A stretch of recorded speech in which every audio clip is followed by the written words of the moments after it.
There's many different tools out there for you to record if it's live or virtual.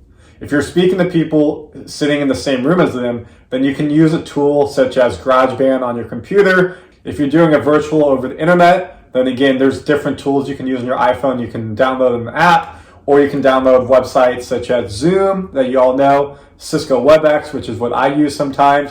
You also can use a website called Squadcast, which is what I use as well. It's basically like a Zoom or WebEx. You need to make sure you get the best sound quality you can get. When you're doing it live, obviously then it comes down to what microphones are you using, how are you recording it, and we'll talk about that in a second as well. So you really want to make sure that you're keeping your audience engaged because people love podcasts with a good audio. When you're doing a virtual, of course, you need to make sure you're having good Wi-Fi, it's not breaking up, choppy, things like that.